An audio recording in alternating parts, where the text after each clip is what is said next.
하고 있는 선교 방향하고 완전히 또 다를 수 있어요. 다를 수 있어서 굉장히 선교 세미나의 다양성을 한번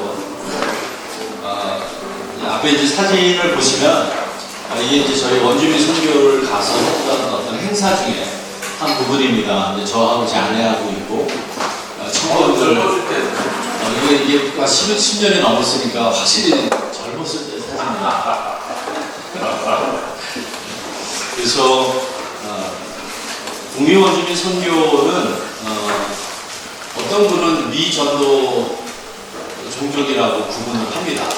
미전도 종족이라고 구분을 하기도 하고 지금 현재로 한 미국 내 200여 정도의 트라이브들이 미전도 종족으로 분리를 해야 되는 게 맞긴 한데 저희는 그보다 좀 더 다르게 생각하면 미전도보다 오전도 종족이라고 얘기를 합니다. 왜냐하면 복음이 완전히 잘못 전달되는 부분 중에 하나예요. 정말 힘들 부분들이에요. 복음이 잘못 복음이 증거된 어떻게 보면 안 된 것만 못할 정도로 잘못 전달이 되어서 그래서 이제 원주민 선교 앞에서 가장 문제가 되는 질문 중에 하나가 원주민 선교하는 교회나 선교사님들이 한국 교회가 이 원주민들에게 전할 복음이 있습니까?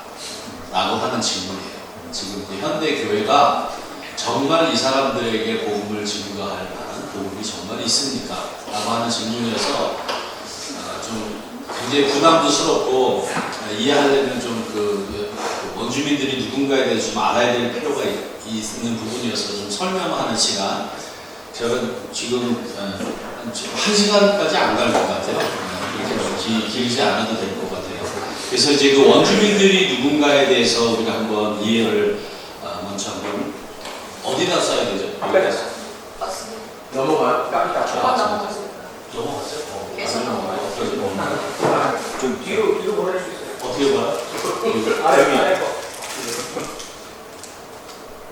한번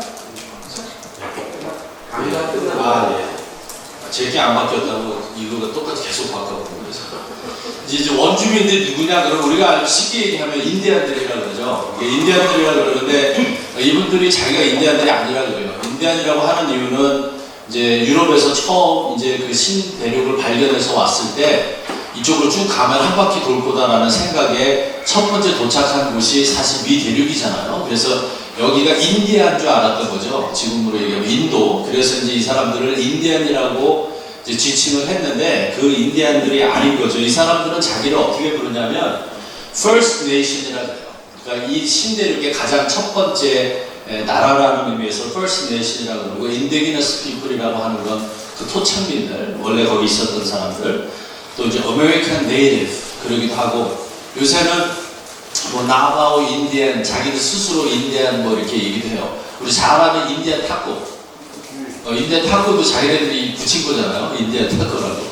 그래서 이제 그런 식으로 인디안이라는 말도 쓰기도 하고 또 외국에서는 백인들이 볼 때는 인디언이고 야만인이고 그렇게 돼 있는데 미국 내에 한 574 트라이브들이 있어요. 트라이브들이 있고 이제 네이션이라고 하기도 하고 트라이브라고도 하기도 하고 밴드라고도 하기도 하고 그 이름이 여러 가지가 있는데 미국 정부에서 인디안들 원주민들을 부를 때는 트라이브로 이렇게 지칭을 해서 한 574 트라이브들이 있고 이 사람들이 미국 시민이냐? 미국 시민이에요. 미국 시민인데 미국 시민으로 통과된 게 1924년이에요. 그러니까 1924년도 전까지는 굉장한 힘들고 어려운 전쟁과 죽음과 뭐 말도 못하는 일들이 이 원주민들에게 일어났던 것을 우리가 이제 알게 되는 것. 그래서 이제 원주민들의 분포도를 우리가 한번 보면, 자 사실 이 미국은 북미주만 있는 게 아니라 따지고 보면 북남미 모든 게 다 원주민들이었잖아요. 이제 이 신대륙이 발견돼서 이제 서양 세력이 들어오면서 하나하나 밀려서 여기저기 흩어지고 이게 이제 남미로 내려가고 남미에 내려가도 멕시코 선교에도 멕시코에 있는 시리에 있는 멕시칸하고 그 산으로 들어가면 원주민, 멕시칸 원주민들은 또 완전히 다른 사람들이에요.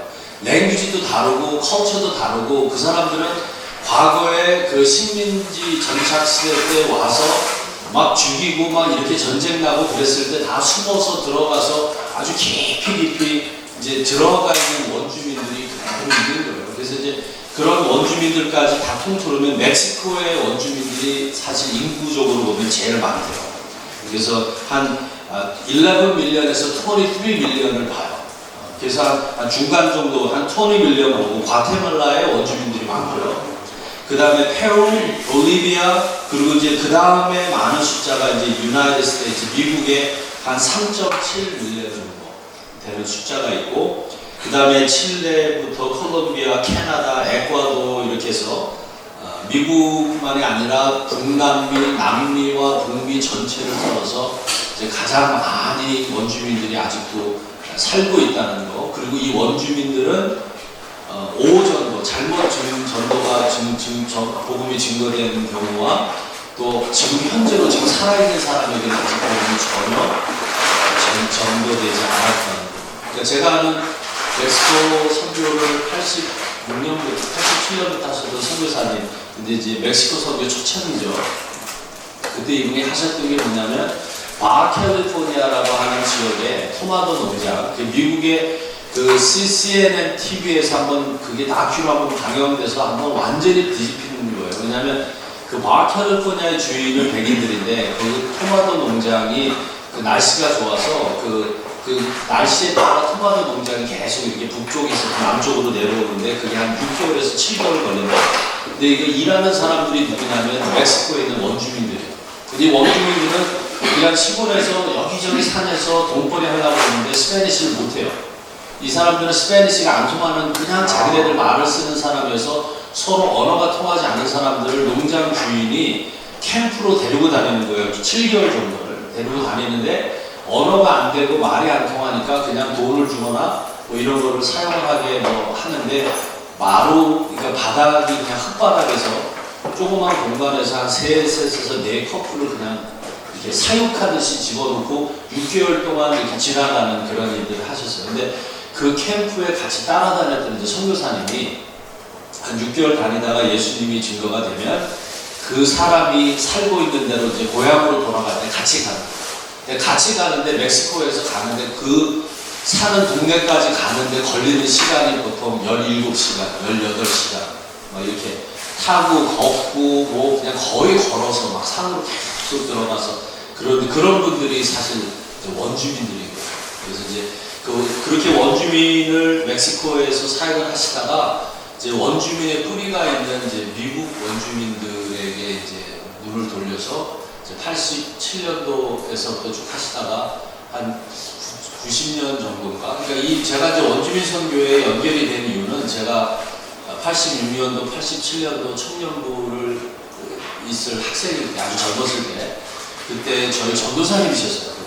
지금 이제 뉴멕시코에서 원주민 선교를 하고 계시는데, 그래서 이제 그 미주에 있는 원주민들은 이제 특별히 다른 원주민보다 굉장히 박해를 많이 받았던 원주민이라고 생각하시면 좋겠어요. 제가 한번 좀 설명을 드리면, 그 제네사이라고 그러잖아요. 그 제네사이, 대량 학살. 그러니까 제네스라는 게 사실 인종이고 학살이잖아요. 사이드. 인종을 말살시키려고 하는 그런 대량 학살이 일어난 그런 역사를 보면 가장 많이 죽인 사람이 무태권이에요. 세계 역사 속에 가장 많이 학살을 했던 사람이 이게 밀리언이에요. 지금. 그 밀리언인데 그 다음에 스탈린이 23 밀리언, 그리고 히틀러가 17 밀리언 정도를 학살했는데 그 중에 6 밀리언이 유태인이라고 하고 한 1.5는 집시들이죠. 집시들인데 북미 원주민들이 학살당한 숫자가 12 밀리언이에요. 근데 12 밀리언인데 이게 사실 미국 역사 속에 없어져 있는 부분이에요. 아이들 히스토리나 사회 이런 뭐 소셜 스토리나 이런 것에 원주민에 대한 얘기들을 디테일하게 얘기를 하지 않습니다. 그러니까 제가 많이 봤는데 얘가 아이들 중에 그 프라이빗 스쿨 다니는 어떤 학교에 중에 이런 제네사이드 한 얘기가 나오는데 보통 일본 커뮤닉 스쿨에는 미국 정부가 미국에 있는 원주민들을 이렇게 학살했다는 얘기가 없습니다, 사실. 없고 이런 걸 보면 미국을 제가 뭐 이렇게 뭐 부정적으로 얘기하는 게 현실이 이렇다는 얘기를 드리는 거예요. 그러니까 미국이 사실 이민 나라잖아요. 이민 나라인데 이민의 문화가 어디죠? 외국인 사람들이 미국으로 들어올 때 맨하탄에 있는 그 아일랜드잖아요. 그 자유여신상에 있고 앨리스 아일랜드가 모든 이민자들이 들어온 데잖아요. 근데 그 글로 들어온 사람들은 백인들밖에 없어요. 사실. 흑인들은 어디로 들어왔냐면 IT를 통해서 도미니카를 통해서 이제 그렇게 노예가 들어왔고 중국 사람들은 샌프란시스코의 금문교 쪽으로 해갖고 들어왔고 그런데 미국 역사에서 이민 역사를 다룰 때 아이트라든가 샌프란시스코를 얘기하지 않고 앨리스 아일랜드만 딱 지칭을 하는 거죠. 왜냐하면 그 아일랜드가 누가 들어왔고 어디서 살았고 어떻게 살았냐를 얘기하면 이거 완전히 인종 말살이나 대략 학살하고 바로 연결되기 때문에 그런데 이 원주민들은 지금 뭐 1492년부터 1900년도까지 그 죽었던 사람들이 이렇게 많은 거죠. 그림을 봤는데 얘가 확실하게 들어오더라고요. 찾아봤는데 이제 저쪽은 모택동이 죽인 거고 그 다음이 스탈린이고 그 다음에 히틀러인데 그 바로 옆에가 미국 정부가 죽인 미 원주민들이라 그러니까 상상이 안 가죠. 그런데 우리는 모르는데 원주민들은 알아요. 자기네들이 그렇게 많이 죽은 거를 알아요. 그리고 이게 다 교회와 연결되어 있던 사람들과의 관계에서 일어났던 것도 알고요. 그러니까 이게 아픔이죠. 그러니까 이게 교회가 집단적으로 죄를 졌을 때 한 개인의 죄는 그냥 영향이 그런데 교회가 집단적으로 잘못 죄를 범하면 얼마나 무서운 일들이 벌어지느냐가 우리가 보면 알게 되는 건데 이제 대략학설을 조금 설명을 하는 게 좋을 것 같아요. 이제 처음에는 그 유럽에서 그 정착기에 이제 신대를 전착기에 한 90% 그러니까 어마어마한 사람이 죽었는데 그때 죽었을 때는 주로 질병이었대요. 스모박스나 뭐 미즐이나 이런 것 때문에 어마어마하게 많이 죽었는데 그게 이제 그걸 뭐 어떻게 할 수 있겠느냐라고 얘기하는데 그 내용을 보면 스모박스 환자가 덮었던 옷들을 묶어서 원주민들에게 나눠주는 일들. 이제 그 지금으로 얘기하면 완전히 그 전염병 전쟁을 한 거죠. 그렇게 해서 그렇게 나눠줬던 일들. 그런 일들이 초창기에 정말 많이 있었다는 거죠. 그래서 이제 그 한 100년간 엄청나게 많은 원주민들이 죽었고, 그 다음에는 그 미국 원주민들, 북미 원주민들과의 전쟁. 이제 미국이 건국을 하면서 그 모든 과정이 다 전쟁이었잖아요. 근데 그 전쟁 중에 가장 심했던 전쟁 중에 하나가 이제 미주 원주민들하고의 전쟁이었다는 거. 뭐 우리 잘 알잖아요. 근데 우리가 보는 전쟁의 영화는 다 뭐죠? 서부 영화를 보면 그 좌메인 나고 막 그런 영화 보면 다 그 원주민들은 야만인이고 막 머리 베끼고 막 그래서 아이들 죽이고 막 우리는 미국의 그 영화를 통해서 굉장히 세게 홍보를 우리가 이 야만인들을 다 물리치고 정말 그 미국이라는 나라가 세워졌다라고 하는데 사실상은 그렇지 않다는 거죠. 그리고 안타까운 거는 미국에 막 회개 운동이 일어나고 부흥 운동이 일어나고 막 한국에 선교사가 파송되고 그럴 때 여기서는 엄청나게 원주민들을 죽인 거예요. 연도가 같아요. 막 부흥 운동이 일어날 때 원주민들을 회개하고 그들에게 복음을 증거해야 된다는 교회나 목사님들도 있었지만 전체적으로는 굉장히 많이 원주민들을 학살했던 거다. 그러니까 이게 물론 교회가 직접 학살한 것은 아니다라고 얘기를 해요. 그런데 그 당시에 모든 미국의 정치인들과 모든 의식과 관념들은 기독교 나라였었잖아요. 그 당시에. 그런데 이제 다 교회 다니는 집사님들, 장로님들이었던 부분이기 때문에 원주민들이 생각할 때는 이게 잘못 전달되었다라고 하는 것은 이런 의미에서 교회라고 하면 굉장히 거부 반응을 일으킵니다. 굉장히 거부감을 일으키고 그 다음에 그 강제 이주 정책이라고 있는데 이게 1830년도에 몇 가지 예를 드는 거예요. 이게 1830년도가 이게 무슨 일이 일어났냐면 이제 원주민들 중에 이 개화된 미국식 그 서양식을 받아들이고 교육을 받아들이고 옷도 받아들이고 모든 걸 받아들이는 원주민들이 부족 중에 한 18부족이 됐다 정도 얘기를 추측을 해요. 근데 그 중에 우리가 잘 아는 체로키 같은 거, 우리 체로키 차 있잖아요, 차. 그 집차, 그 체로키인데 그 체로키 부족이 중에 하나가 그 부족이 완전히 그 다 오픈해서 자유롭게 새로운 것들을 받아들이고 사는 거 똑같이 이렇게 학교 같이 다니고 우체국 있고 교회 있고 그 중에 원주민 목사님들도 있고 교회도 다니고 하는 그런 가운데 있었던 사람들을 미국에서 1830년에 강제 이주 정책을 합니다. 그래서 미시시피 동쪽에 있는 모든 원주민들을 미시시피 서쪽으로 움직이는 거예요. 근데 이게 언제로 졌냐면 그냥 한겨울에 그냥 군인들이 그냥 와서 모든 원주민들을 그냥 강제로 이주를 시킨 거예요. 그래서 그게 완전히 그 트레일 오브 그 눈물의 길이라고 얘기를 하죠. 그래서 거기에서부터 그 겨울을 꼬박 걸어서 어마어마하게 많은 사람들이 가다가 죽었고요. 그리고 죽은 사람들을 미시시피 넘어서 계속 가서 정착하게 한 데가 이제 오클라호마예요. 오클라호마 안에 지금도 근데 오클라호마 같은 데는 완전히 그냥 허벌판에 그냥 우리가 얘기하면 그냥 베럴 랜드예요. 그냥 황무지 같은 데다가 거기다 넣어놓고 펜스 쳐놓고 이 밖에를 못 나오게 하는 거죠. 그러니까 사실 죽으라고 갖다 집어넣는 거예요. 이제 이런 일들이 원주민과 미국 정부의 역사 속에 계속 반복이 되는데 1924년에 미국 정부에서 원주민에게 그 시민권을 주자라고 결정할 때까지 사실 이런 일들은 뭐 말도 못하게 일어났고. 근데 이제 이 전쟁이 1924년쯤에 이제 정착이 되고 끝나는 무렵이 사실 미국 원주민과 미국 정부와의 전쟁이 공식적으로 끝나는 날이에요.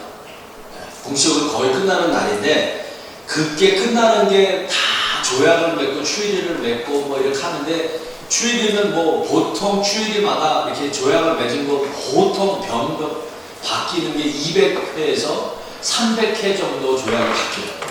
미국 정부에 의해서. 그러니까 이렇게 해놓고 좀 더 바꾸고 좀 더 바꾸고 근데 다 무슨 얘기냐면 돈이에요. 그러니까 저희는 3군데를 가는데 위스콘신에 2군데를 가고 업스테이트 뉴욕에 1군데를 가는데 그 위스콘신에는 뭐가 유명하냐면 그 와이시럴 그 파인 트리가 유명해요. 그러니까 모든 집 짓는 목자재가 사실 위스콘신과 미네소타에서 온다고 생각하시면 돼요. 하얀 한국 같은 거, 그 나무가 가보면요 너무 좋아요. 저희가 항상 해마다 가는데 그냥 어디를 가도 나무가 꼿꼿한 나무가 그냥 계속 있는 거예요. 산이 아니라 그냥 평지예요. 위스콘신은 산이 아니라 다 평지예요. 이렇게 구름지인데 그 침엽수가 계속 있는 거예요. 그리고 그렇게 비가 많이 오는데 홍수가 안 나요. 왜냐하면 물이 오는 족족 다 빠져요. 그래서 이런 침엽수들이 자랄 수 있는 최저의 조건을 갖춰줘요. 그러니까 여기에 이 나무를 또 뺏기 위해서 조약을 또 변경하고 또 조약을 변경하고 보호구역 라인을 변경하고 나무가 있는 데를 빼고 쓸데없는 데를 넣었다가 거기서 은이나무는 또 바꿔서 또 이렇게 미국 정부에 또 뺏기고 이렇게 밀리고 해서 원주민들이 사는 데는 진짜 별거 없는 데 남아있고 나머지 돈 될 만한 나무라든가 은이라든가 동이라든가 뭐 금이라든가 있는 데는 다. 그러니까 체로키에 있는 사람들이 노스캐롤라이나에서 강제 이주를 당한 게 그 지역이 은광이거든요.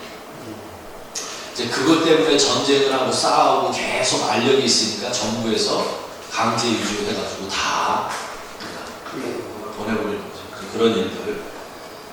그렇게 하고 이제 보호구역이라고 하는데 보호구역이 아니라 가다 놓는 감옥소 같은 것. 그리고 이 보호구역의 컨셉은 그 리저브예요. 리저브. 아메리칸 네이티브 리저브라고 하는데 예비로 놔둔 거예요. 이건 사실 아직도 미국 정부의 땅이에요. 리저브 해준 것 뿐이지. 그러니까 원주민들은요 지금도 미국 정부가 언제든지 와서 이 리저브를 뺏어갈 수 있다라고 생각합니다. 그렇게 생각을 하고 있고 그리고 특별히 미국 독립전쟁이 중요한 것 중에 하나가 이 미국 독립전쟁을 통해서 또 원주민들이 엄청나게 많이 죽었어요. 그러니까 미국 정부가 독립전쟁을 하기 위해서 영국과 싸우는과 동시에 또 그 영국군에 붙어 있는 원주민들하고도 싸워야 되거든요. 그러니까 이제 원주민들은 그런 전쟁 속에서 우리가 영국에 붙어야 될까, 프랑스 쪽에 붙어야 될까, 스페니스 쪽에 붙어야 될까, 이제 트라이브보다 자기의 생존이 걸려 있으니까 이렇게 붙어 있으면서 결국에는 이제 미국이 전쟁을 다 이기면서 거기에 대한 원주민들은 대가를 치르죠.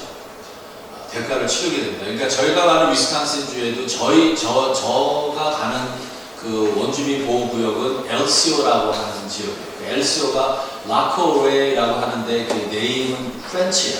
라코웨이라고 하는 데인데 그 지역 중에 하나가 세인크로이라고 하는 지역을 또 가는데 여기는 보호구역이 없어요. 보호구역이 없는 이유가 이게 전쟁 때 미국 쪽에 쓰지 않은 거죠. 그래갖고 이제 쫓겨나서 나중에 막 흩어졌다가 이게 조약이 체결되고 보호구역을 요청을 하니까 주기는 줬는데 그냥 여기저기 이렇게 그냥 지역을 이렇게 떨어뜨려서 그렇게 된. 그리고 미국 역사에 이거 피할 수 없는 아픔이 있는, 그래서 대량 학살이 있고 인종 말살이 있고 문화 말살. 문화 말살이 무섭더라고요. 미국 원주민들이 보면 영혼이 없다 그러죠. 영혼이 없으니까 생각하는 거와 마음의 깊이가 굉장히 낮아요. 왜냐하면 생각하지 못하게 하고 뭘 느끼지 못하게 하고 이렇게 그냥 계속 이 사람들을 그렇게 몰아만 갔기 때문에 그 중에 하나가 이제 문화 말살 정책인데 이 원주민들이 제일 좋아하는 게 우리가 가면 한국말을 하는 걸 되게 부러워요. 이 사람들은 원주민 말을 못해요. 못하는데 왜냐하면 못하게 강제로 언어를 뺏어버렸어요. 근데 우리 한국 사람들하고 이 원주민들하고 사실 굉장히 친해질 수 있는 이유 중에 하나가 우리가 일본과 한국의 역사를 보면 딱 미국, 제가 볼 때는 이 일본이 미국이 원주민한테 한 걸 보고 그대로 배워서 우리한테 한 것 같아요. 정말로 그래요. 제가 좀 설명하고 보면 왜 그러냐. 일단은 인종 말살 정책뿐만 아니라 문화 말살 정책을 쓰고 막 강제 이주시키고 아까 우리 심성교사님 얘기하셨지만 성경에 나오는 역사 그대로 지금 이 원주민들이 그대로 겪은 거예요. 그 아픔과 어려움들을 이제 그대로 겪었는데 그래서 그래서 원주민 선교를 이제 정리하기 시작하면 제가 이렇게 정리합니다. 오전도인데 저는 실패한 선교지다. 원주민은 완전히 실패한 선교지예요. 완전히 실패한 선교지를 지금 미국 교회도 원주민 선교 완전히 등 돌렸어요. 그러니까 제가 신학교 다닐 때 제 교수님 중에 한 분이 원주민 보호구역에서 태어나서 자라나신 분이 계세요. 아버지가 유타에 있는 원주민 선교사셨고 거기서 태어났어요. 고등학교 졸업할 때까지 자기는 원주민인 줄 알았대요. 그래서 그러고 있다가 대학교를 바이블 칼리지 나가고 세미너리 졸업하고 선교사로 가셨어요. 그 중동 지역으로 선교사를 가셨어요. 중동 지역 선교사를 가셨다가 이제 다시 이렇게 돌아오셨는데 그분이 그렇게 그 당시만 해도 미국 교회가 원주민 선교에 조금 관심을 갖고 선교사들도 파송하고 그랬었는데 지금은 완전히 다 철수했어요. 원주민들에 대해서 사역하는 교회는 저는 보지 못했어요. 그리고 미국 교회에서 원주민 얘기하면 머리를 그냥 절레절레 흔들어요. 도대체 얼마나 도와줘야 되냐고. 아주 징그럽다고. 그런데 우리가 코비드 터져서 알지만 미국 지에서 가장 원주민들이 많은 지역이 뉴멕시코, 그 다음에 아리조나, 그 다음에 워싱턴 스테이트 이런 데가 굉장히 많아요. 워싱턴 스테이트에서 한번 난리가 났던 게 뭐냐면 코로나 터지고 막 2020년, 21년 너무 심해서 사람 많이 죽고 약 필요하다 그러고 세니타이저 막 이런 거 필요하다고 막 정부에다 요청했을 때 미국 정부가 그 워싱턴 주에 있는 보호구역에다가 뭐를 보냈냐면 바디백을 보냈어요. 딴 거 안 보내고 그냥 시체 담은 봉지만 잔뜩 보내고 알코올이라든가 탈레놀이라든가 이런 비상약품 같은 경우는 절대 보호를 안 했어요. 그러니까 이런 일들이 사실 지금도 일어나요. 그 다음에 사우스데코라 이런 데 우리가 알겠지만 파이프라인 이런 퓨어 파이프라인에서 막 그 원주민들 막 데모하고 막 군인들이 막 갔다가 막 겨울에 물로 막 쏘고 막 그러잖아요.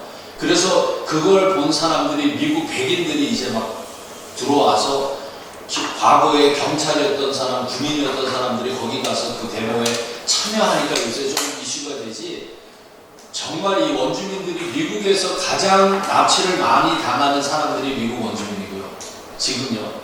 많은 원주민, 그러니까 여자들이 납치 넘버원이 지금 세계에서 원주민 여자들이 넘버원이에요. 미국 아닌데. 자살률도 세계에서 전체 중에서 볼 때 미국이 넘버원이 되는 게 미국 원주민을 빼놓고 하기 때문에 그렇지. 미국 원주민이 거의 지금 넘버원이에요. 알코올 중독, 마약 중독, 모든 거, 교육, 대학 고등학교를 졸업하지 못하는 아이들이 너무너무 많아요. 그냥 보호구역에 있는 실정과 상황이 이 사람들은 지금 그렇게 돼 있다. 이 사람들이 받은 보통 그 다음에 미국은 계속 변하죠. 얘네들은 그 변하는데 살고 있는데 자기네들은 그렇게 환경이 그런 상황에 살고 있죠. 그러니까 원주민들이 공부를 하면 알코올 중독에 빠진다.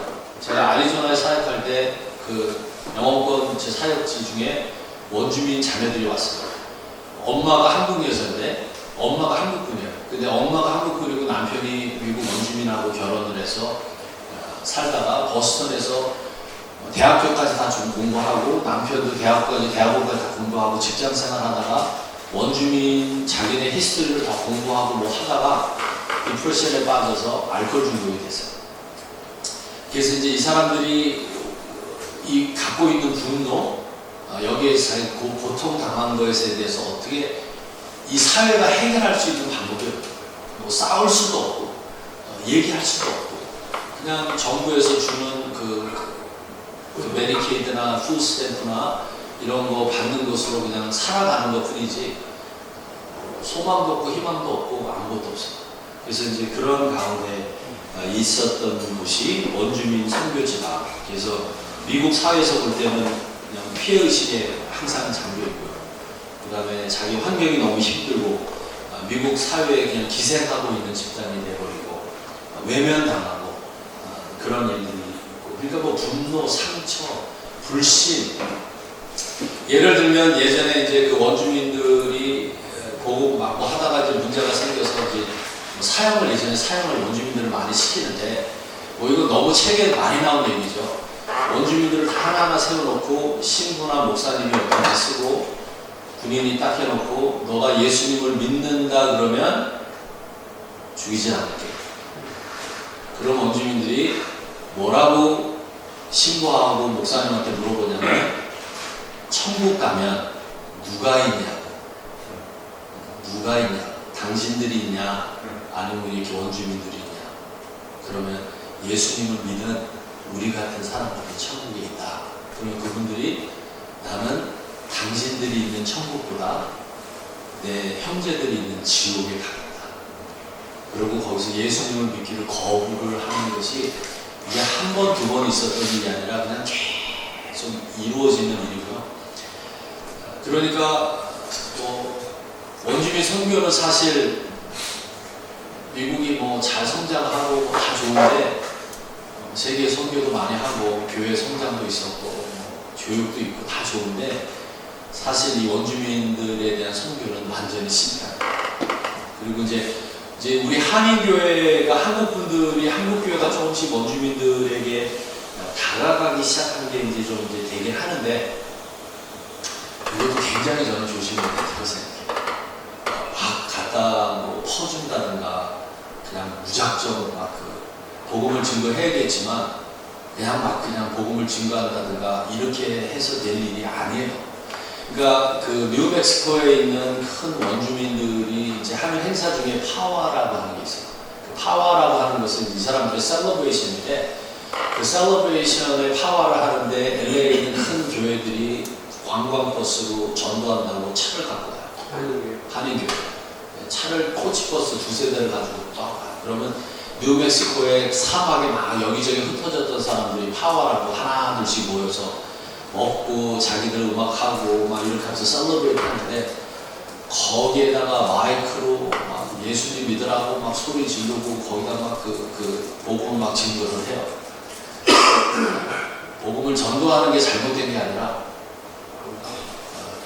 너무 상대방을 이 사람들이 어떤 사람인지 어떤 아픔이 있는지 이 사람들에게 복음을 증거할 때 우리가 어떤 복음을 어떻게 잘 가르쳐야 되는지 막 사전 지식 없이 그냥 길거리에서 노방전도 하듯이 이분들에게 막 하는 거예요. 그래서 원주민도 교회들이 있어요. 이 교회들의 교회, 우리 같이 교협이 있듯이 원주민 교회 협의회가 있어요.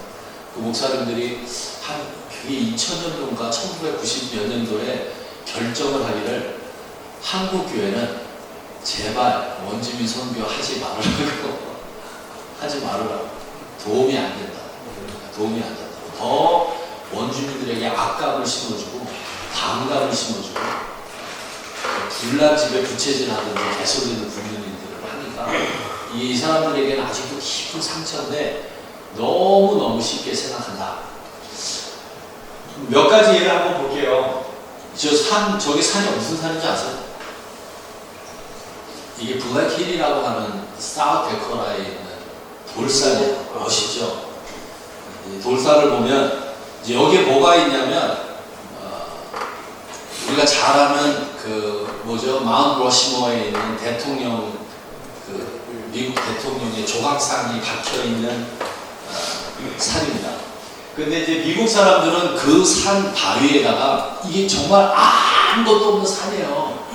허벌판에 있는 그냥 돌산에다가 대통령의 얼굴을 4명을 갖다가 집어넣는데 왜 집어넣냐고 물어봤더니 이거예요.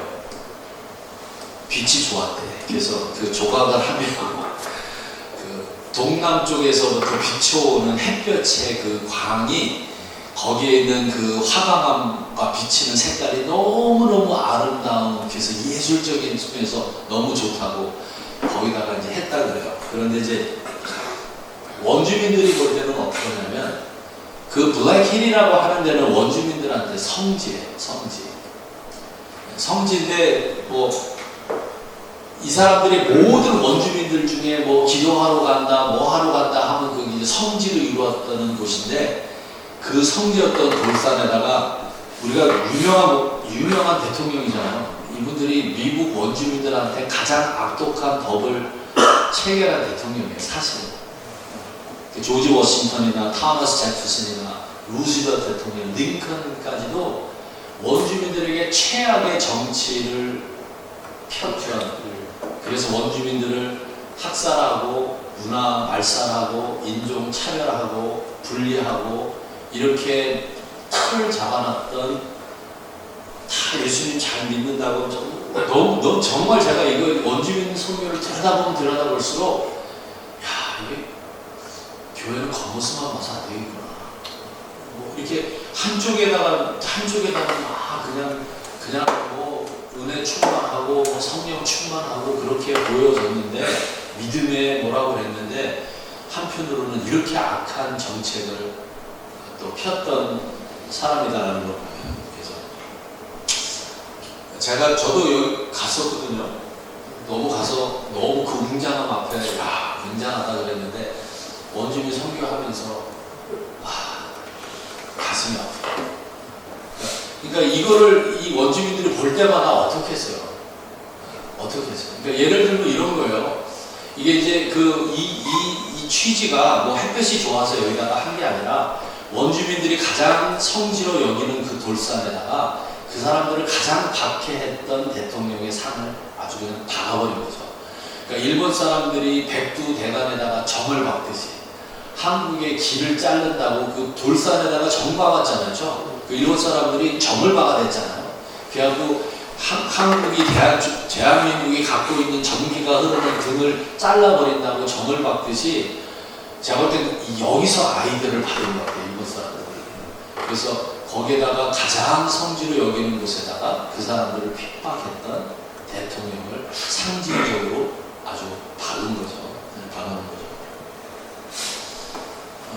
그래서 원주민들이 뭐를 하냐면 이거를 합니다. 이게 누구냐면 크레이지 홀스라고 하는 추장인데 그 사우데코라에서 가장 마지막까지 이제 피를 흘리면서 싸웠던 추장을 그 사우데코라에 있는 마운트 러시모어에 있는 그 대통령 상하고 한 20-30도 떨어져 있는 곳에 이 사람들의 동상을 세우기 시작했어요. 반발이 뭐 엄청 했어요. 근데 이제 지금 뭐 얼굴만 지금 이게 지금 완성도고 저기에 있는 뒤에 돌산에다가 이 형상을 이제 집어넣겠다고. 그런데 뭐 이게 무슨 의미가 있겠어요, 그렇죠? 무슨 의미가 있겠어요? 그 또 하나는 우리가 이제 그 원주민들의 이해를 돕기 위해서 이제 원주민 기숙학교를 봐야 되는데, 이 기숙학교는 지금 미국 전체 37개 주에 한 408개의 기숙학교가 운영이 됐어요. 1860년부터 1978년까지 아주 최근까지 원주민 기숙학사가 이루어졌는데, 주로 오클라호마, 아리조나, 뉴멕시코, 캐나다에도 많이 있고요. 그리고 이제 첫 번째 기숙학교가 야키마라고 하는 곳인데 워싱턴주에 있죠. 근데 이제 왜 제가 얘기를 하냐면 이 사진 한번 봤어요. 이게 이제 기숙학교예요. 이제 감옥소 같은 게. 그 옛날에 빨간 복도를 거의 다 이런 식으로 져 있거나 아니면 큰 네모난 방에다가 이렇게 했는데, 이게 이제 최근에 일어난 일이긴 한데 이게 원래부터 많이 있었던 일인데, 이게 뭐 같으세요? 이게 무덤이에요, 무덤. 이 무덤인데 왜 무덤이 됐냐면, 그 과거에 원주민 기숙학교가 있었던 곳에 이제 공사를 하기 시작하면서 디벨로퍼가 들어서 땅을 파다가 발견한 게 어린아이들 시체들이에요. Unmarked grave. 그러니까 전혀 이름이 없고 그냥 깔려 있는 거예요. 이런 시체가 있는 언마크되어 있는 그 무덤이 몇십 개가 아니라 몇백 개 그 학교 주변에 기숙학교마다, 그래서 이거 뭐 미국이고 원주민이고 발칵 뒤집힌 게, 예전에 있었던 기숙학교 주위에 다 땅을 파헤쳐야 된다는 거예요. 그렇게 하고 이 아이의 지구를 돌려보내야 된다는 거예요. 저희가 성교인 엘시오나 세인프로에서도 그 앞에 시신이 온다는 숫자를 어떤 애 막 DNA 막 조사해서 막 찾으면서 깃발을 자기네들 집 앞에 다 꽂는 일들이 엄청 많아요. 근데 이 기숙학교가 뭐냐면, 이제 문화말살 정책을 쓰기 위해서 미국 정부가 강제로 티네이저들과 어린아이들, 언더에이지들을 데려다가 강제 기숙학교로 보내요. 강제 기숙학교인데 부모의 동의 없이 그냥 가서 아이들을 다 데려다가 기숙학교에 집어넣는 거죠. 집어넣는데 거기에서 나올 수 있는 길은 없어요. 그러니까 들어가면 머리부터 잘리고 자기네들의 원주민들의 말을 못하게 하고, 그리고 원주민 말하면 비누 먹이고 막 때리고, 그렇게 하면서 이제 그러한 것을 통해서 아이들이 죽죠. 근데 그때는 아이들이 도망갔다, 너희 아이들이 도망갔다 였는데, 지금 와서 막 몇백 구의 어린아이 시신이 지금 학교 주위에서 발견되고 있는 거예요. 그러니까 이런 일들이 뭐 지금도 지금 몇 년 전에도 계속 이거는 좀 발견되고 있어요. 그러니까 이걸 볼 때마다 원주민들이 교회를 생각할 때, 또 왜 그러냐면, 모든 원주민 기숙학교를 누가 운영을 했냐면 교회와 캐톨릭이 했어요. 미국에 있는 모든 교단이 참여했어요. 장로교, 감리교, 모든 교단이 참여했고요. 그 다음에 그 캐톨릭도 여기 참여했고요. 이거 물론 다 좋은 의도에서 했겠지만, 그게 선교적인 차원에서 했을 수도 있는데, 그런데 분명한 건 전달은 안 됐다. 실패했다. 그래서 지금 와서 이런 일들이 지금 벌어지고 있는 형편에 이렇게 아이들의 시신들이 몇백 국씩 한 번에 발견되고 있는 상황에 지금 여기에서 복음을 증거한다는 게 보통 방법으로는 되지 않을 것 같아요. 정말 하나님께서 역사해 주셔야 되는 부분인데, 그래서 이제 우리가 이 원주민 선교는 문화 선교예요. 일단 시작은 문화 선교예요. 그러니까 약간 난민 선교하고 굉장히 흡사해요. 문화 선교예요. 그래서 우리가 할 수 있는 거는 다 해요. 아까 하면 북치고 장구 치고 진짜 북치고 장구 쳐요. 그런데 왜 그러냐면, 이분들이 가장 귀하게 여기는 게 자기들의 컬처예요. 자기들의 문화에 대해서. 그래서 우리는 그냥 한국 문화를 보여준다. 사실 그걸로 시작을 해요. 시작을 해서 우리가 장구도 치고 부채춤도 치고 이렇게 해서 이제 이게 시작이 되는데, 이게 장벽이 결국에는 관계라는 것을 통해서. 그래서 원주민 선교는 사실 말씀 관계예요. 그러니까 말씀으로 어떻게 이 사람들하고 관계를 맺어가는가. 절대로 단시간에 될 수 없고요. 그래서 문화 선교의 내용을 보면 이제 고립된 원주민 선교의 시작은 증거를 직접 할 수 없는 지역에서 사랑의 교제와 복음의 관계를 이제 시작하는 거죠. 그래서 복음이라고 하는 것을 약간 한 발자국 뒤로 좀 물러갈 필요가 있어요. 우리의 마음은 복음을 증거하지만 마음을 가지고 갑자기 가서 들이대면 이 사람들이 갖고 있던 역사와 이런 일들이 너무나도 힘들고 어려워요. 그러니까 바로 문을 닫아요. 문제는 쫓겨나요. 보험에서 쫓겨나요. 못 오게 해요. 들어갈 때 너희들 복음 전하지 말으라는 것을 딱 얘기를 하고 들어가요.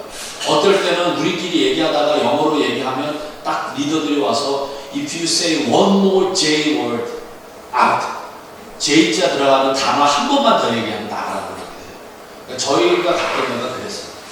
그랬었는데 이제 10년 지나고 나서 저희 교회도 찾아오고 그 중에서 예수님을 믿는 아이들이 생기고 토요일마다 주일마다 예배 드리고 이제 그런 일들이 이제 생기는데 이제 일단 처음에 시작은 문화 선교다. 그래서 원주민 선교할 때 제일 힘든 게 교회가 이게 뭐 선교냐, 이 복음도 못 증거하는데 이게 뭐 선교냐, 그런 얘기를 정말 많이 해요. 근데 저는 반문하는 게 그럼 그렇게 직접 복음 전하는 선교지는 그런 변화 받냐? 사실 모든 선교지는 선교지로 남을 뿐이에요. 10년 선교지 선교해도 그 선교지는 그대로 선교지가 되는 확률이 너무너무 많은 거예요. 복음의 문제가 있는 게 아니라 우리 증거하는 사람의 문제가 있는 것 같아요. 성령 충만하지 않은데 성령 충만한 척, 답만 알아가지고 뛰어가는 척, 뭐 이러다 보니까 정말로 예수님이 전달되기보다는 우리의 좀 못된 것만 보는 거죠. 못된 것. 이런 얘기하면 저한테 뭐라고 할 사람이 많겠지만, 뭐 그냥 우리끼리니까. 그래서 그 원주민 선교의 이 장벽이 이 사람들이 갖고 있는 이 분노는 우리가 상상을 못할 거예요. 상상을 못해요. 제가 신성이잖아요. 제가 이스라엘 성지순례를 한번 그때 갔다가 예루살렘에인가 그래 끝나고 나서 이렇게 돌아다니다가 그래서 막 어둑어둑해질 때 이제 막 가게를 막 열면서 우리가 한국 사람이니까 보면서 막 반가우면서 Korean, where are you from? 막 이렇게 얘기를 하더라고요. 그래서 we're from USA 그랬더니 갑자기 얼굴색이 새까매지면서 문을 확 닫고 이게 농담만 해요. 거기서 제가 한마디만 더 하면 죽일 것 같더라고요. 우리를. 그러니까 이 미국에 대한 반감이 이쪽 팔레스타인이나 이쪽에 모슬렘 쪽에 가면 우리 얼굴이 우리가 그냥 미국에서 왔다 그러지 말아야 되더라고. 그런 데 가면. 근데 이 원주민들도 엄청납니다. 그 반감이. 그리고 자기들이 힘이 없는 걸 알기 때문에 완전히 단절하고 딱 거부하는 거예요. 그래서 결국에는 이런 문화 선교의 시작이 또 믿음도 주고 화해도 시키고 이들에게 소망도 주고, 그러니까 저희가 뉴멕시코에서 아이들을 가르쳤던 사역을 했던 곳이 처음에는 한 20여 년 전부터 시작했는데 거기에 아이들이 중학교, 고등학교 졸업하는 아이들이 없어요. 퍼센테이지가 10명 가면 1명 정도나 고등학교 졸업할까?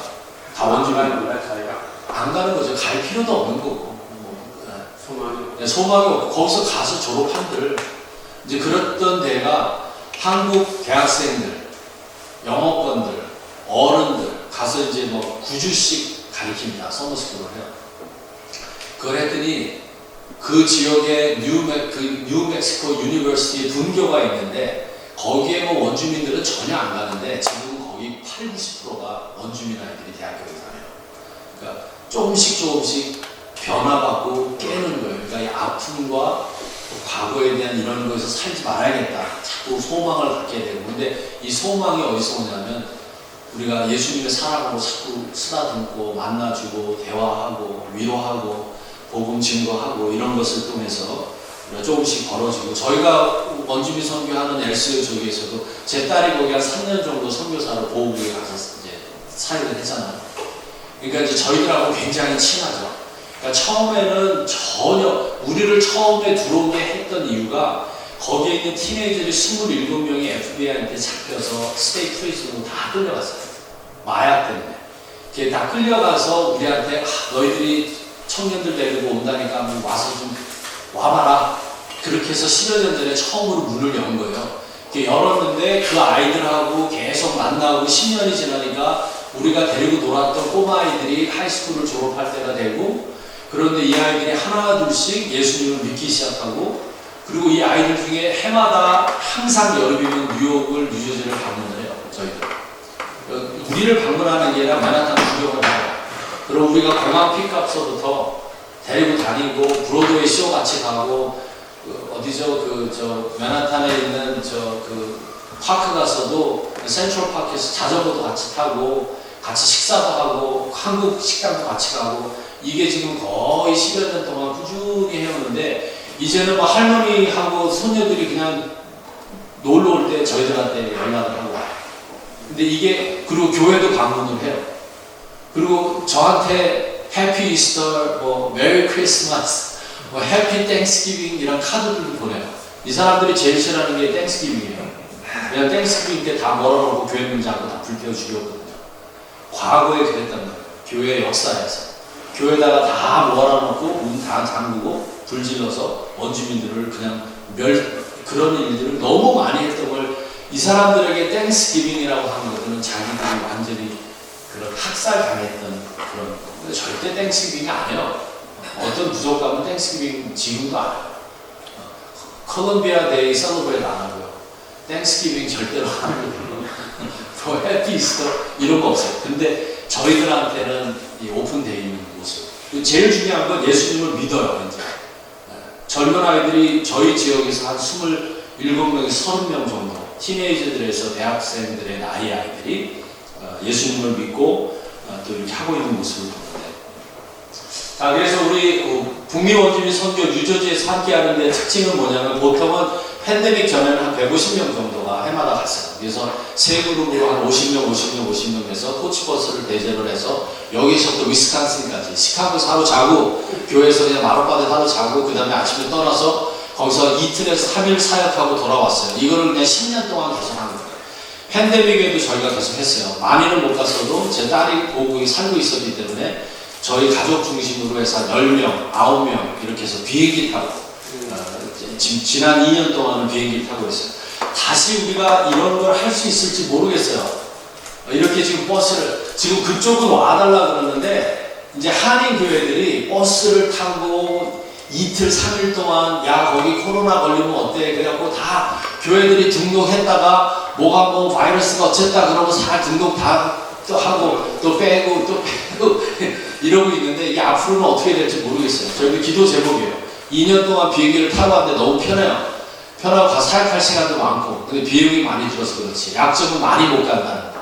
근데 우리가 가서 어떻게 하냐면, 또 한국 음식, 한국 요리, 한국 음악, 한국 문화 이런 것들 계속하고 뭐 그런 일들을 하고, 연령 제한 없고, 우리가 제일 어린 아이들이 7살짜리도 데려간 적이 있어요. 부모 없이 데려가고, 그리고 이 원주민 선교는 최소한 10년, 20년을 한다고 생각해요. 그러니까 1년, 2년 하다가 아우 지치고 이러면은 안 되고, 정말 한 10년 정도를 하면 조금 원주민 선교에 빛이 보이기 시작하고, 예수님을 믿는 사람들이 생기고, 거기에서 원주민 교회가, 원주민 지역마다 다 교회 있어요. 참고로 쓸 뿐이지. 다 교회 있어요. 작년에 이 사람들이 제가 갔던 지역에 성지라고 하는 데를 갔어요. 기도하는 산 깊숙이 들어가서 이렇게 기도하는, 이렇게 모아놓은 데를 갔는데, 저를 인도했던 사람이 그러더라고요. 자기가 어렸을 때 여기 선교사가 있었대요. 백인 선교사가 있었는데, 여기는 저보고 사진 찍지 말아달라고 그러더라고. 사진 찍지 말고, 뭐 자기네들이 참 굉장히 좀 거룩하다고 생각하는 곳이니까 좀 리스펙트를 해달라는 거예요. 근데 그때 선교사님들이 70년, 뭐 50년, 60년 전에 뭘 했냐면, 그 가장 중간에다가 큰 십자가를 박아놨대요. 그런데 그렇게 거기다 십자가를 박아놓는다고 해서 복음이 증거가 되면 얼마나 좋겠어요. 근데 그게 아닌데도 여태까지 그렇게 해온 곳이에요. 그래서 이게 그 문을 여는 데는 시간이 좀 걸리고, 다양한 교제, 다양한 문화적인 교류가 있어야 되는 곳이다라는 거 하고, 그 다음에 이제 저희 북미 선교회에서 하는 일은 세 군데를 가요. 일단은 2006년도에 이 지역에 시작이 됐고, 2013년도에 뉴저지가 따로 분리가 돼서 여기서 한 해에 23에서 25교회가 연합으로 갔어요.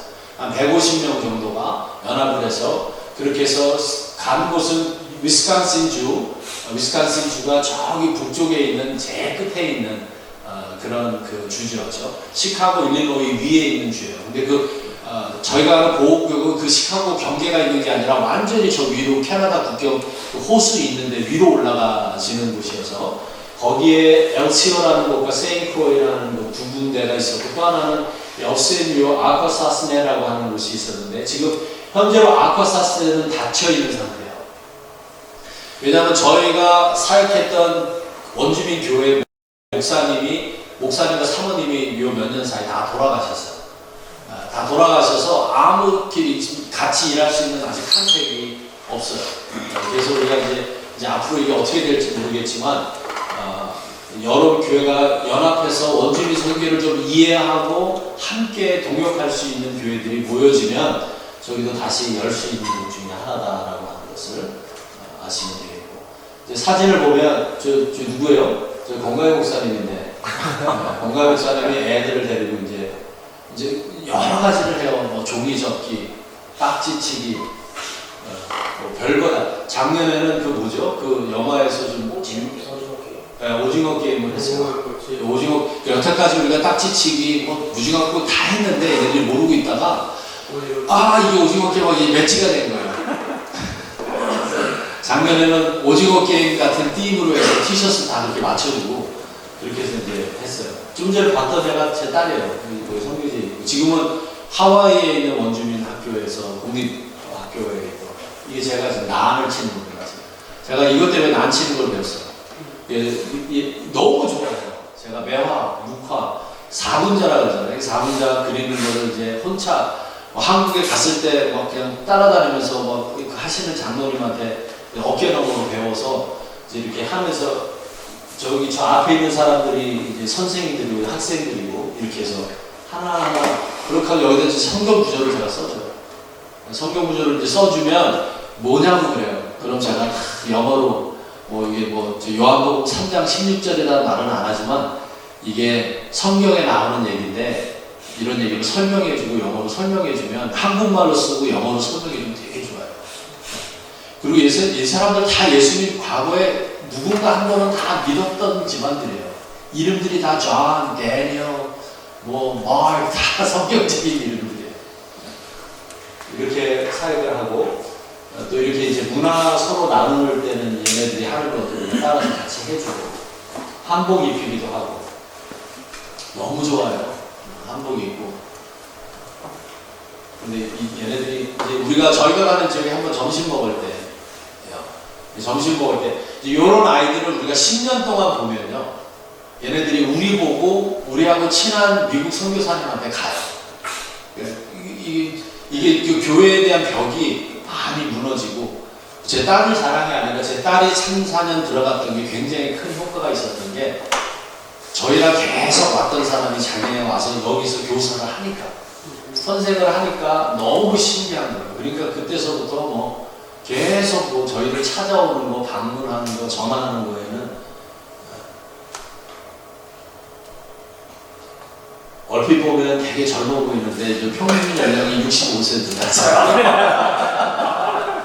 제가 그냥 보고 넣었는데 가만히 보니까 권사님들 부채춤 팀을 제가 사진을 넣었더라고요. 그래서 이게 평균 연령 65세 됐던 권사님. 그게 좀 짧아진 게 저기 30대 자매, 우리 교회 자매가 하나 들어가서 좀 젊어졌지 거의 70에 가까운 분들이 얼마나 귀엽게 부채춤을 추시는지 몰라요. 이렇게 추고 나서 우리가 얘네들을 가르쳐줘요. 부채춤 가르쳐주고 우리 공연할 때 같이 따라서 하고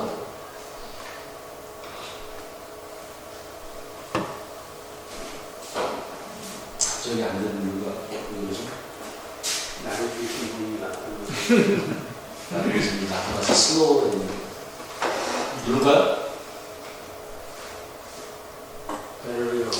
목사님 제가 맨 위에를 눌렀던 것 같아요. 다시 눌러도 돼요? 해보세요.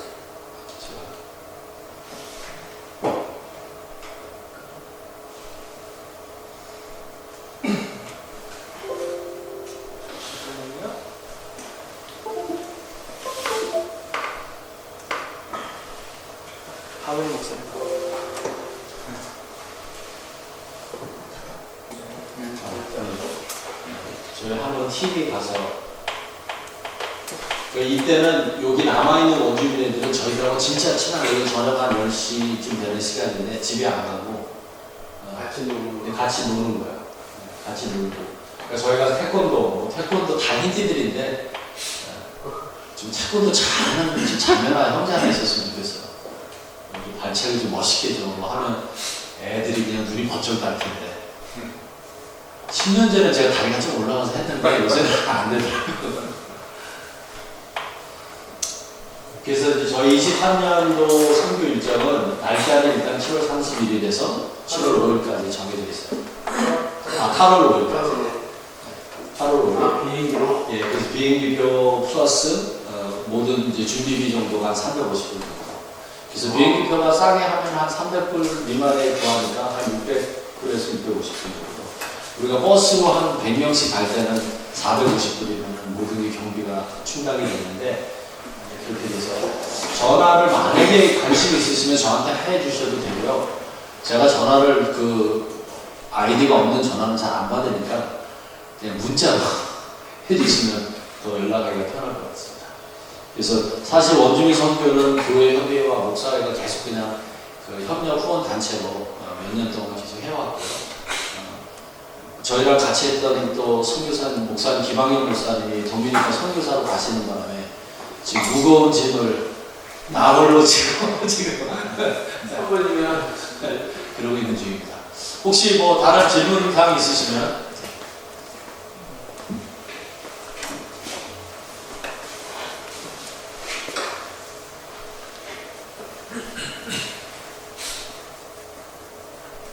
그럼 그 문화사역을 장기적으로 계속하면서 그런데는 아직까지는 그런 직접적인 도움 전도를 못하고 있는 거예요. 직접적으로 복음 전도를 하는 데도 있고요. 그러니까 저희 같은 경우는 어떻게 하냐면 보호구역에 딱 들어갈 때 하고 그 다음에 이제 저희가 보이스 앤 걸스 클럽에 딱 들어가는데 그 안에서는 못하게 돼 있어요. 못하게 돼 있는데 거기에서 연결된 아이들은 우리가 밖에서 식당에서 막 그룹으로 만나요. 그 그룹으로 만나고 저녁마다 낮에는 아이들하고 저렇게 사역을 하는데 저녁은 우리가 다른 우리들만의 아지트에다가 티네이저들을 초청을 해서 찬양도 하고 집회를 해요. 집회를 해서 얘네들은 정말 그 예수님을 믿으면 인생이 확 바뀌어요. 이렇게 공부 안 하다 열심히 하는 게 아니라 마약을 하다가 마약에 손을 띈다든지, 마약을 팔다가 손을 씻는다든지 이런 일들이 있어요. 이런 아이들이 자기들이 간증을 해요. 보통 저희가 예수님 믿는 티네이저들이 우리를 통해서 연결된 아이들은 25명에서 30명이 계속 넘다 하는데 그 중에 아이들은 거의 다 자살을 정말로 시도했던 게 3번에서 4번 정도를 거의 다 평균적으로 해요. 10대 아이들이. 그냥 죽는 신용을 낸 게 아니라 완전히 죽으려고 했던 아이들. 근데 그런 아이들이 예수님을 딱 믿고 확 바뀌는 게 있어서 직접적으로 전하는 경우에는 또 있어요. 2019년에 저희가 원주민 하이스쿨 보구역에서 하는 하이스쿨 졸업식을 갔는데요. 거기 졸업반이 27명인데 졸업한 애들이 5명이었어요. 근데 그 5명 중에 4명이 저희하고 연결된 복음 전해진 믿는 애들이 4명을 졸업했어요.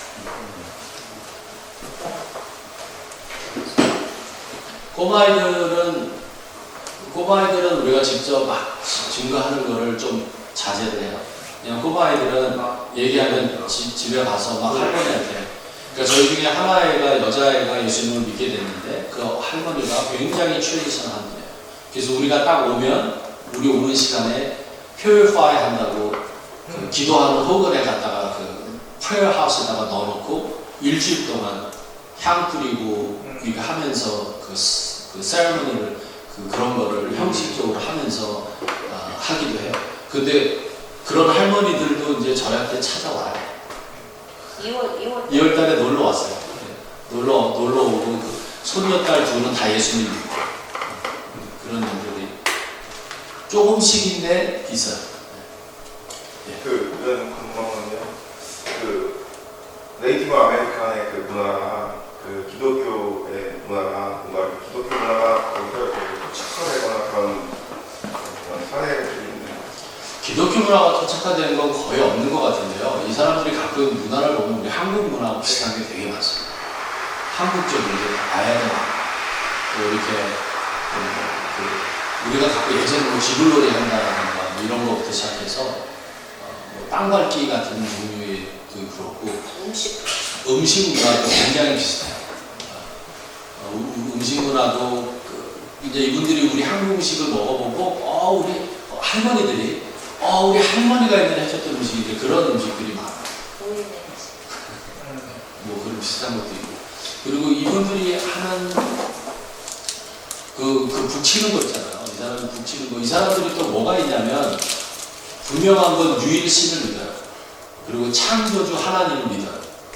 근데 이제 지금 교회에 예수님 믿는 사람을 믿는 거지 하나님이 한 분이시다라는 걸 믿어요. 믿고 그래서 이 사람들이 기도할 때는 다 방언으로 기도합니다. 이 사람들 말로 기도 안 해요. 그래서 이 사람들이 하는 게 자기네들의 인간의 더러운 언어로 하나님하고 소통이 안 된다고 생각해요. 그래서 마음을 갖고 그냥 하니까 방언 기도하는 비슷한 아이디어를 갖고 있어요. 그래서 이분들이 예수님을 하나님을 믿는 게 뭔지를 딱 알면 바로 바뀌어요. 왜냐하면 유일신 창조주 하나님을 딱 믿는 게 아주 강해요.